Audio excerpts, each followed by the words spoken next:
So without further ado, I'll hand you over to the presenter today, our S1000D expert. Over to you, Jake Memory. Thank you very much, Phil, and welcome to everybody. So in this short webinar, we're going to be looking at how we can make the data exchange process between engineering and authors more efficient. How can we more easily produce technical publication in-feed data in a consistent manner to enable the authors to reuse that data for their S1000D documentation, thereby streamlining the process and making it more efficient? So I've got a handful of slides that I'll try and whiz through as quickly as possible, and then we'll get to a demo of the solution. But before I do that, who am I? A question that I ask myself regularly. So as a quick intro to me, I'm the Signal S1000D product manager for GPSL. Prior to joining GPSL a year or so ago, I've worked within industry for 25-ish years, across a fairly broad spectrum of companies, from primes down to the lower tier suppliers. And around 20 of those years working with S1000D in various capacities, from author to manager, and just about everything in between. So more recently, I got involved in the software side of life with an aim of building better solutions for industry, specifically around S1000D. And feel free to connect me on LinkedIn if you wish. Okay. So before we look at the solution to bridging the gap between engineering and technical publications, we should perhaps first look at why, as authoring teams or tech pubs departments, do we need that engineering input in the first place, and what the responsibilities are and where they lay. So why do we need the engineers to contribute to the tech pubs when we've got a dedicated authoring team and a tech pubs department for that? Or to put it another way, why can't the tech authors work it out for themselves? Well, on the face of it, it seems like a reasonably fair question, I suppose. The engineers are busy guys. Why do they need to contribute to the tech pubs at all when we've got a dedicated team for that? The short answer is, of course, that there's various types of engineers and other SMEs involved in the development of the products. And these engineers all know the product better than anyone. They've lived and breathed the product since its inception and been at the heart of the development. Technical writers are often conversely tucked away, forgotten about in dark, dusty corners of offices or buildings, with little exposure to the product development itself. In fact, sometimes tech pubs are even offloaded to other companies who've absolutely no technical knowledge of the product at all. So often the authors barely know the product, whatsoever. So if the engineers know the product, they provide all the in-feed to the tech pubs anyway, then why do we need the authors? Can't we just cut out the middleman? Again, reasonably fair question, I suppose. Well, the author's skills lie in different areas. They've got expertise, for example, in the contracted technical publication specifications, the standards, the specialist software that's being used, best practices, communicating the information, various other things. So it's a different discipline, but an important one. So authors are required, particularly for modern technical XML-based publications specifically, where they're using specialist techniques and software, etc. So there are various approaches adopted by different companies when it comes to creating tech docs for the end users of our products. Some companies just use the engineers to write all the tech pubs and just use maybe Word as the authoring tool and just output PDF to the end user. I've seen this at least a couple of times in some fairly big companies, and this does have issues associated with it, particularly where products are quite complex and the publications tend not to be therefore of any specific standards when you take this approach or spec, because as we said, it's the tech pub specialists who tend to bring that kind of expertise to the table. Other companies have specific tech pubs departments where they have varying levels of input from engineering and various levels of integration with engineering. And this is a fairly standard approach. The problem here, of course, is that there's no consistent means for source data in feed. And that is what we'll touch on in a second, a bit more. Thirdly, as I mentioned before, using offload companies is another approach which can work. And I've seen that done quite a lot as well, but does normally require a very well-established process to ensure the right data is ready and available when required by the offload company. Some companies just aren't that well organized, in my experience, for this. But interestingly, and back to the main point, what we're now starting to see more of in industry and possibly an evolution of the first two approaches, is the cases of engineers being more involved in the production of the technical documentation, actually drafting the maintenance procedures and descriptions for giving that data to the authoring team or authoring department to clean up and integrate into the publications in accordance with whatever spec or standard they're contracted to, S1000D in this case. So what does an approach where engineers provide in-feed to tech pubs currently look like? How does the data arrive with the tech pubs team? Well, obviously it varies enormously. It varies between companies, engineers, products, departments, processes, lots of other variables. And this is the problem. It arrives in all sorts of different formats. We could have diagrams or charts given to us from the engineers. We might have PDFs. We can have Word documents with the procedures scribbled in. We could have Excel spreadsheets with the steps listed. We could even have, paper in feed with, someone's been down on the rig or on the equipment, scribbling information down on paper. All of which the tech pubs team try and pull into something coherent and useful, which align with the required list of maintenance procedures that they need. And finally, they can build their customer deliverable manual. So why is this problematic? Well, firstly, it's not consistent, as we saw various formats of data. It's clearly not an efficient means in which to produce an engineering in-feed. Required data is often missing or not captured. So, for example, do the engineers always include things like what tools the technicians need to do the maintenance task? Or are there required conditions or safety considerations that we need to think about? Without any kind of template, how can the engineer know what information the author needs? This is going to lead to a lot of back and forth with the author and engineer, or engineer and offload company in the case where we're offloading, typically delaying the process and ultimately what would cost money. And there's no reuse, and everything has to be manually reproduced, of course. At best, it's going to have to be manually converted from whatever format is in, or at worst, completely rewritten by the author.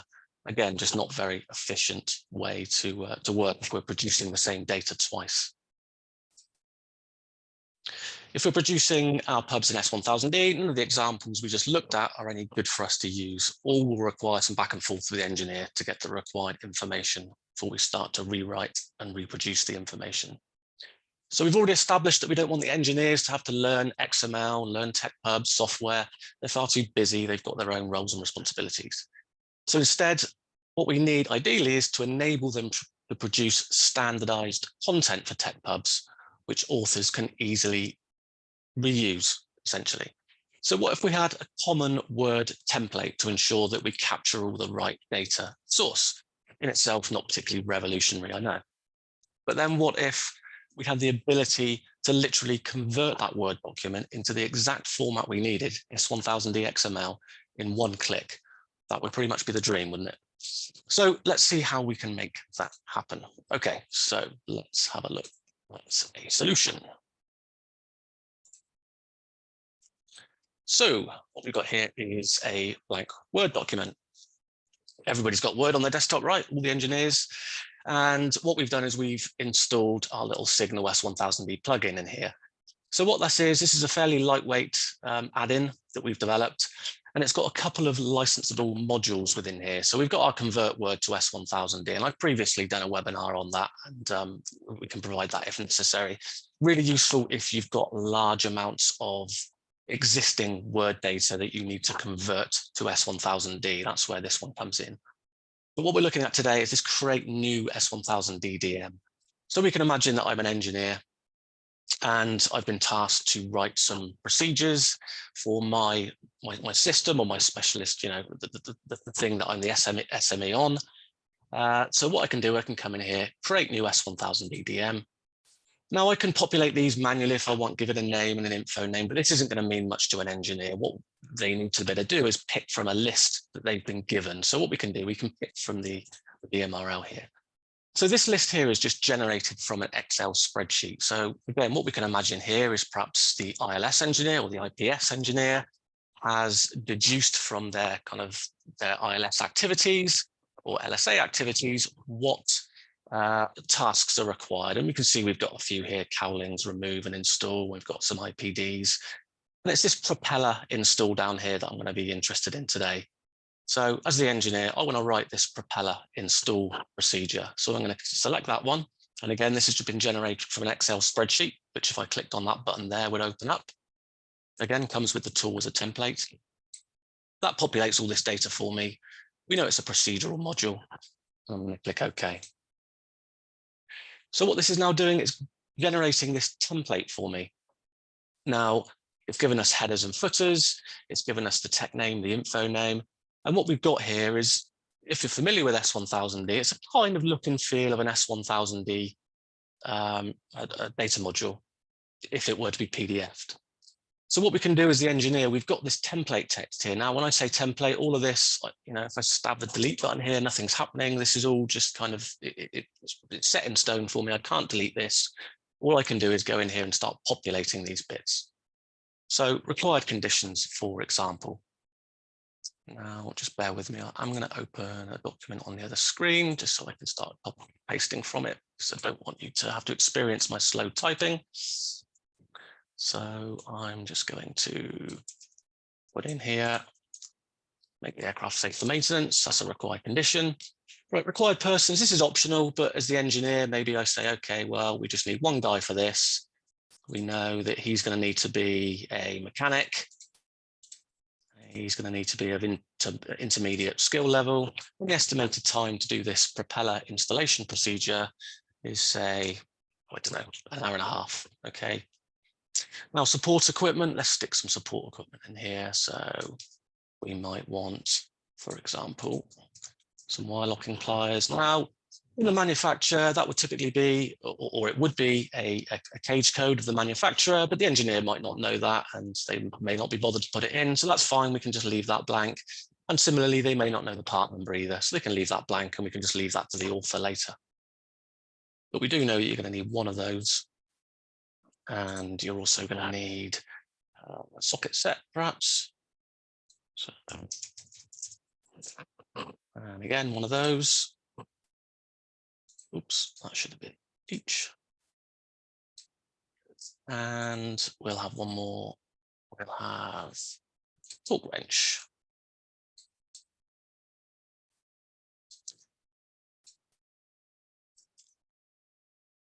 And just need one of those. Okay, and we've just got a couple of items of consumables as well. So we've got some lock wire to go in here. And I won't pain you with my copying and pasting for too long. Oh. And again, that's just as required. Oops.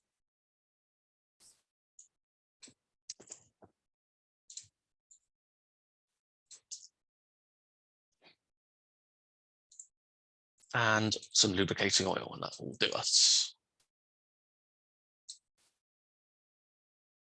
Okay, so let's get into the procedure. So as we come up into the main area, as I hang my mouse around here, you can see we've got two distinct areas in here, safety conditions area and the procedure area. So first of all, it's causing me to think as the engineer, okay, have we got any safety considerations with this? Well, yeah, we're talking about a propeller. So the first thing we want to do is we want to add something along the lines of making sure that the engine's safe and, it's not dangerous to work around the propeller. So what I'm going to do, I'm just going to paste in this this warning. So make sure that the engine's safe before you do any work on the propeller, as the propeller can cause injury or death. Now, this area and this area, the way that the tool knows how to convert this into S1000D is using styles. So what I'm going to do is I'm going to open the styles pane. And when this template was generated, it's given me these additional S1000D styles. So we've got a bunch of steps here. We've got warnings, cautions, or notes, numbered list, RAN list, and a couple of others. Okay, now for all of this, we don't really care about the styles.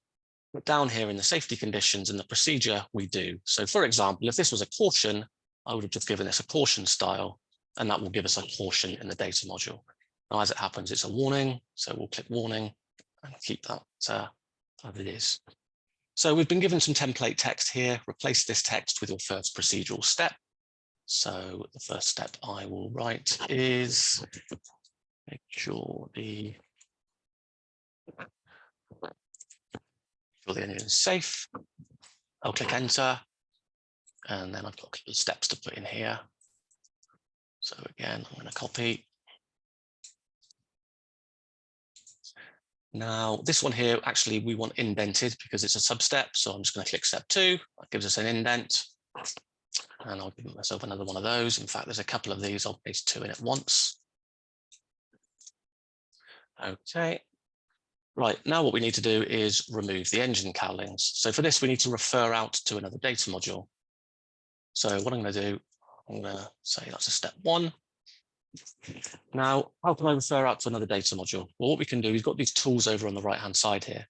So I can do various kinds of referencing in here. I can reference figures, tables, resources, which we'll do in just a second, steps, and also data modules. So if I double click on the data module ref, what that's going to do for me is it allows me to open up that list of data modules that we saw earlier, and I can add a reference to my cowlings, remove procedure.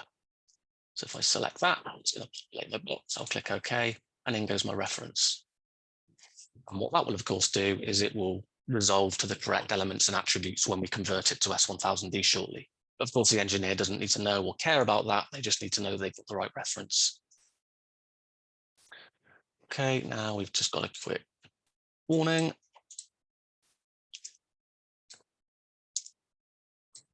And I'll give that the warning style, of course. And let's put a couple more steps in. And then I will skip to the pre-prepared document to avoid this painful copying and pasting. Right, one more. So let me just put this one in here so I can demonstrate referencing to a graphic and some resources. So to the graphic that we're going to add in a minute, I want to make a reference. So refer to, and I'll double click figure ref. And I want to refer to the first figure that we're going to add, and that will add a figure reference for me. Now we haven't added the figure yet, but that's fine. Now in here, we want to use the torque wrench that we added up here for this step. So I'm going to say use the, and I'm going to double click resources ref.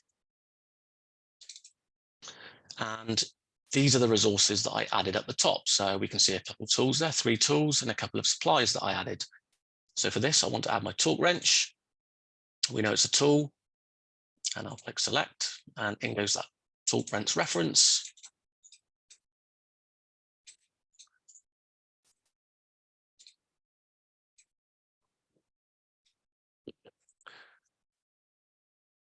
To install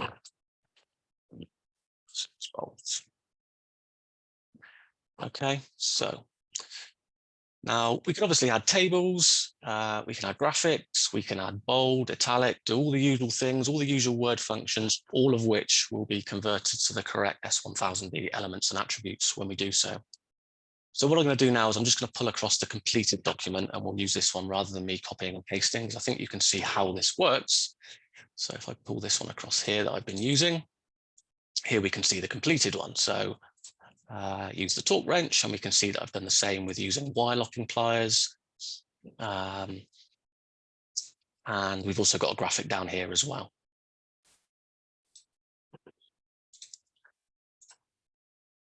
Okay, and require conditions, make sure the work area is clean, tools and debris. So really simple, obviously, to use. As long as you can use Word, you can use this. The only difference is we've got some S1000D styling here, some styles. But let's assume we've finished, we've drafted our document now, we've given it a graphic, we've got all our referencing in there. All we want to do now is hit generate S1000D. So let's click that.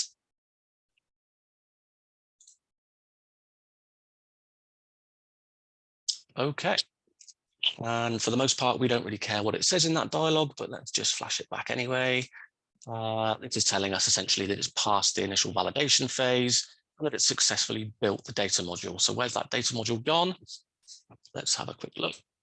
If we come back to this menu and we go to the output folder, and there is our data module and the graphic that we added.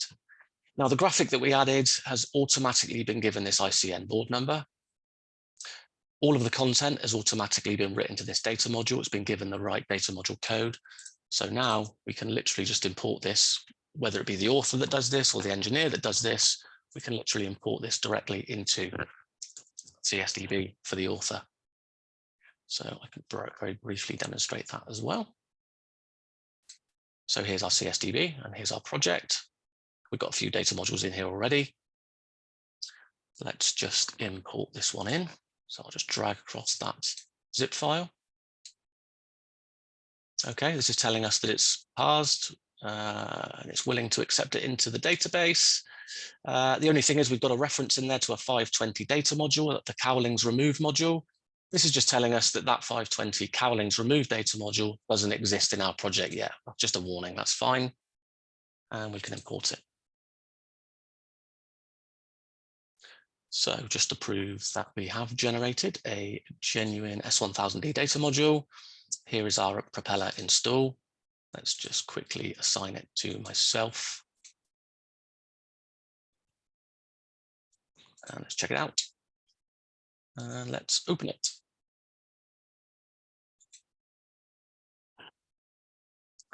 So as the author, I now have received this data module. I can now open it. I can go in here. I can make sure that it looks okay. If perhaps there was some simplified technical English requirements, I could go in here and start, amending this data module just to conform with STE. Perhaps if the engineer has left out things like the manufacturer code part number, I could come and, backfill some of these things. But the point being, we've gone from, an engineering in feed directly to a data module with no, no manual conversion whatsoever, just to prove that this is XML underneath. There's the tags on.